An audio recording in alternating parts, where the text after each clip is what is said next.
0203110164 kelas 3B akan menjelaskan tentang mitigasi bencana, sistem penanggulangan bencana terpadu, dan triase bencana. 1. Mitigasi bencana. Menurut Undang-Undang Nomor 1 Tahun 2014, mitigasi bencana didefinisikan sebagai upaya untuk meminimalkan dampak bencana, baik secara struktur ataupun fisik, yaitu melalui pengembangan fisik alami ataupun buatan, maupun non-struktural atau non-fisik, melalui peningkatan kemampuan menghadapi ancaman bencana di wilayah pesisir dan pulau-pulau kecil.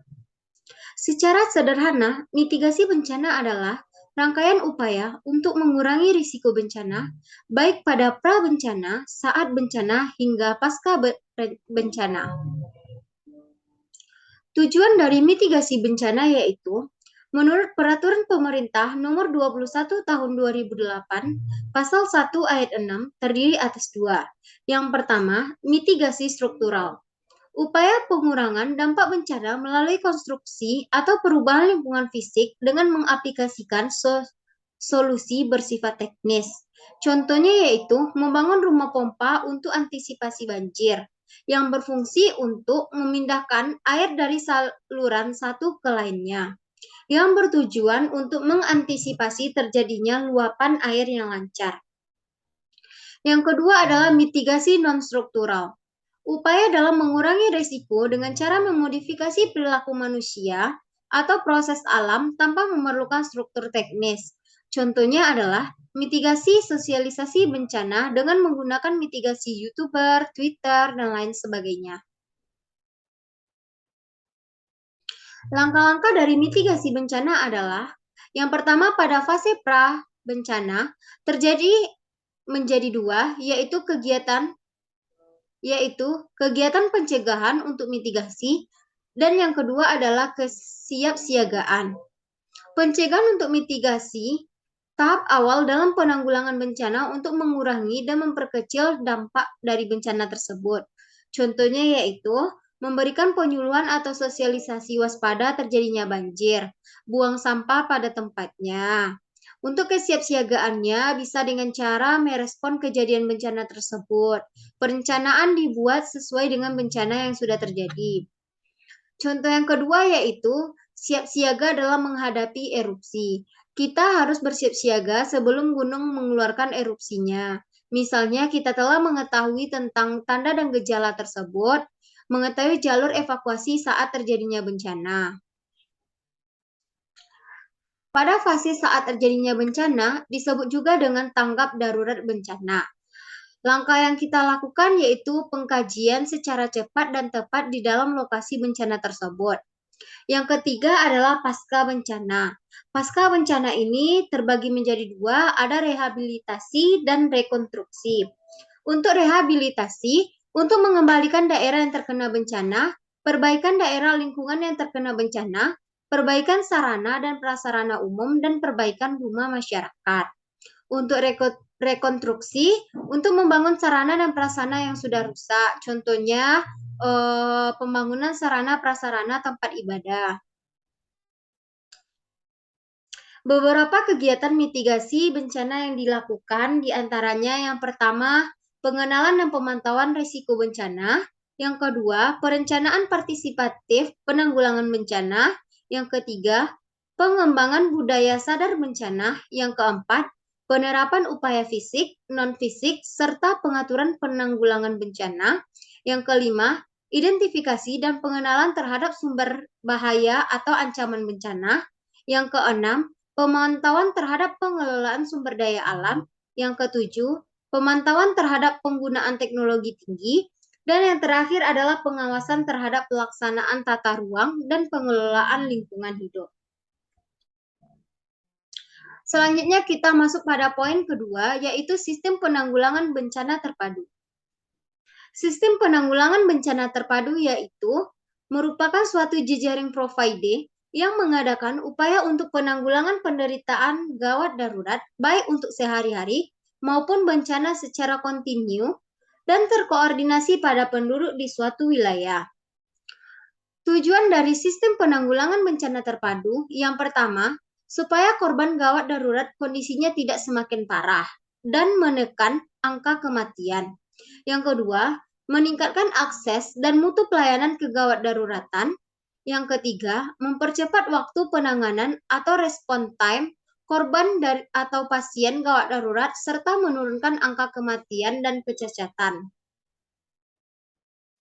Yang ketiga adalah penyelenggaraan SPGDT. Dengan cara yang pertama, sistem komunikasi gawat darurat. Yang kedua, sistem penanganan korban atau pasien gawat darurat. Yang ketiga adalah sistem transportasi gawat darurat. Yang keempat adalah penanganan pasien gawat darurat. Terdiri atas 3 poin. Yang pertama, A, prafasilitas pelayanan kesehatan. Pada poin A ini, tindakan pertolongan terhadap korban atau pasien gawat darurat yang cepat dan tepat di tempat kejadian sebelum mendapatkan tindakan di fasilitas pelayanan kesehatan. Harus memperhatikan kecepatan penanganan korban atau pasien gawat darurat tersebut. Pemberian pertolongan terhadap korban atau pasien gawat darurat oleh masyarakat hanya dapat diberikan dengan panduan operator call center sebelum tenaga kesehatan tiba di tempat kejadian tersebut. Selanjutnya adalah intrafasilitas pelayanan kesehatan. Pelayanan gawat darurat yang diberikan kepada pasien di dalam fasilitas pelayanan kesehatan sesuai dengan standar pelayanan gawat darurat yang dilakukan melalui suatu sistem dengan pendekatan multidisiplin dan multiprofesi. Yang selanjutnya adalah antar fasilitas pelayanan kesehatan. Tindakan rujukan terhadap korban atau pasien gawat darurat dari suatu fasilitas pelayanan kesehatan ke fasilitas pelayanan kesehatan lainnya yang lebih mampu atau lebih memungkinkan. Selanjutnya kita masuk kepada triase. Triase bencana adalah suatu sistem pembagian atau klasifikasi prioritas klien berdasarkan berat ringannya kondisi klien atau kegawatannya yang memerlukan tindakan segera. Memilah berdasarkan beratnya klien, menentukan prioritas siapa yang ditolong lebih dulu oleh petugas pertama berada di tempat tersebut. Untuk memudahkan survei primer dilakukan pada bencana pra-rumah sakit, sumber daya terbatas dengan cara tagging pelabelan, pemasangan pita warna, ditulis, dan lain sebagainya. Prinsip-prinsip dari triase adalah prinsip triase yang utama sekali harus dilakukan yaitu triase yang pertama. Triase umumnya dilakukan untuk prinsip-prinsip triase. Prinsip triase yang utama sekali harus dilakukan adalah yang pertama, triase umumnya dilakukan untuk seluruh pasien. Yang kedua, waktu untuk triase per orang harus lebih dari 30 detik. Yang ketiga, prinsip utama triase adalah melaksanakan prioritas dengan urutan nyawa, fungsi, dan penampilan.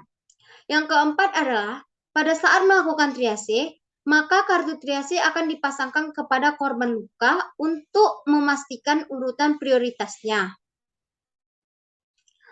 Langkah-langkah triase. Dalam menentukan langkah-langkah untuk mentriase pasien, maka kita akan melakukan sistem STAR, yaitu Simple Triage and Rapid Treatment, yang digunakan untuk melakukan triase pasien.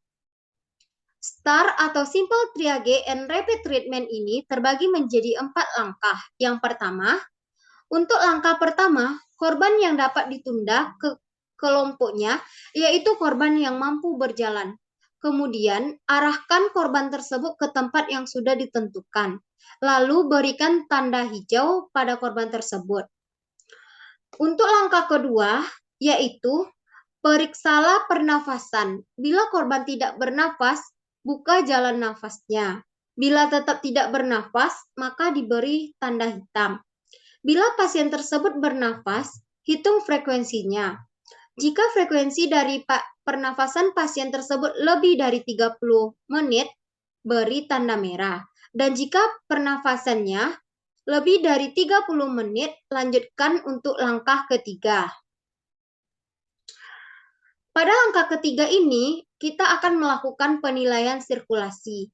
Periksa pengisian kapilernya. tekan di atas ujung kuku jari hingga menjadi pucat. Bila tekanan dilepas, ujung jari menjadi merah lagi, lebih dari 2 detik, berikan warna merah. Jika lebih dari 2 detik, maka lanjutkan langkah keempat, yaitu penilaian mental. Mintalah korban untuk mengikuti perintah sederhana. Contohnya adalah buka mata, gerakan jari. Bila pasien tersebut mampu, maka diberi label merah, dan bila pasien tersebut tidak mampu, maka diberi label kuning. Baiklah, hanya sekian materi yang dapat saya sampaikan tentang mitigasi bencana dan PAC ini. Jika ada kesalahan, saya mohon maaf. Saya akhiri dengan Assalamualaikum warahmatullahi wabarakatuh.